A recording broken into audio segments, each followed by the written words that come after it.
Good morning! Totoo ba na nababae ang mga seaman pag naka-shore leave? Ibig sabihin pag may day off or makalabas sila sa shore. Ngayon, pakita natin kung ano ang ginagawa ng mga seaman pag naka-shore leave. Ito na yung tropa. Yan. Kasi naka-shore leave nga. Naghanap kung saan papasyal. Iwan ko ba kung anong dala ng isang taong to. Parang rasyon na binigay ng DILG. Yan ang AB nakasama ko. Yung si Chief Engineer, yung malaking katawan na dating ex-Marines. Kita naman yung katawan ng taong yan. Napakalaki. Yun, naghahanap. Ito po yung isang lugar ng Maldives sa residential nila sa isang island, one of the islands sa Maldives. Walang bayad yung resort dito, pwede maligo. So, anytime pwede kang maligo. Simpleng buhay lang dito. Mostly they are Muslim, 90%. Yan, papasok na po sila sa maliit na tindahan ng Maldives.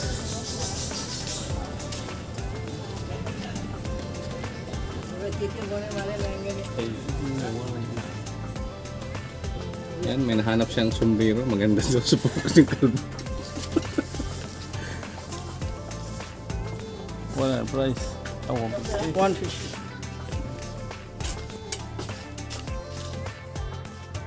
Bira, pre. Ha? Bira.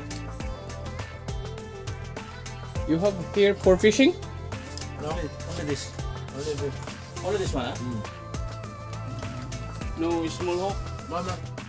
Ito, small, ito hook nila, pero big hooks.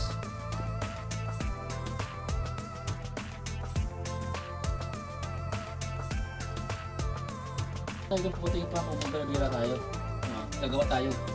Ngayon pa ako nagtatag mga 4. Wait, anong klase bang pamimingit hulihin nyo? Anong klaseng isdang hulihin nyo? Yung hulihin natin. Chief, anong klaseng isda, Chief? Tuna? Tuna? Yung lapu-lapo. Yes. Lapu-lapo sa kagingaw. Ganito lang po. Simple lang po. Paduyan-duyan lang po ang naka-day off na seaman habang nag-iisip sa negosyong nalulugi.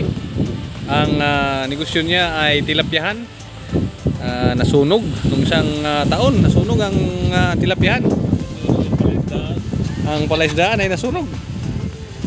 Ito po yung pag-day off namin. Dito yung tambayan namin. Dito kami nililigo.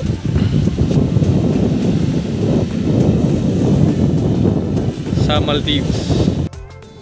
Kaya balikan natin yung tanong kung totoo bang nambabae ang seaman pag naka-day off or naka-shore leave.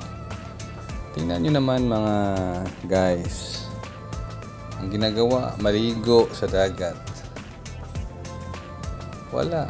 Iwan ko lang baka nung unang panahon. Pero ngayon yung mga seaman, medyo wais na. Nag-iisip na para sa future. May mga kunting mga negosyo na rin iniisip. Kasi hindi habang buhay seaman eh. Kaya nag-iisip kung anong magandang gawin para sa pamilya.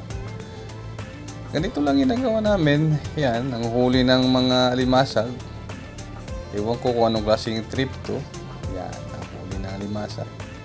Taga Mindoro to si yung kasama ko na to. Wala, ganito lang ginagawa namin. Dahil nga sa nagkaroon ng shore leave, chance ang makalabas. So, unwind, ligo sa dagat, huli ng isda. Nagplano ang grupo na mag-arkila ng jet ski. So, nandito, titingnan namin kung magkano ang per hour ng jet ski na to.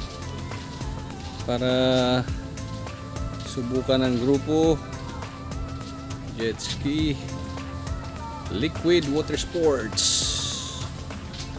mayroon sila dito sapatos ni Aquaman.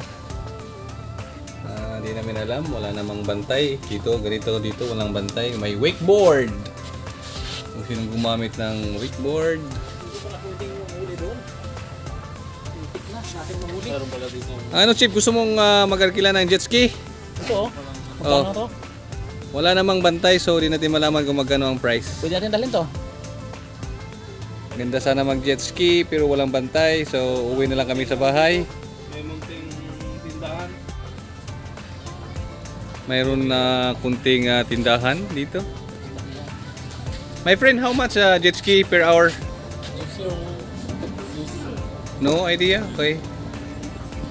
Mayroon silang parehas lang. Mayroon din silang pangalan ay Kana Madu Cake. Dito pala sila bumili ng cream. Tapos, ang problema ng mga seaman ngayon, Milk tea. ito yung problema naming mga seaman. Ito. No credit card. Ito yung problema namin. May dalang credit card pero no credit. So, sorry guys.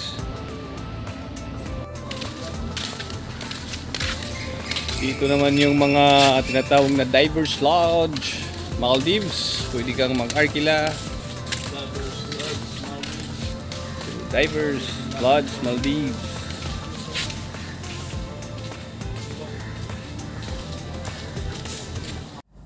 Dahil sa hindi pwede gumamit ng credit card, wala ring money changer.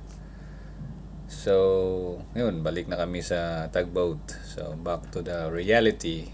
Balik sa normal trabaho. So, next time naman ulit sa next shore leave. Ito, paikot-ikot sa maliit na tugboat. Tingin-tingin sa mga sitwasyon. And thank you guys for watching. Dadoy Sarjay Offshore Life. Sa hindi pa nakasubscribe, just click that sub icon. And thank you guys for the support. Salamat po for watching this video and for the sa ibang mga video pa. Thank you.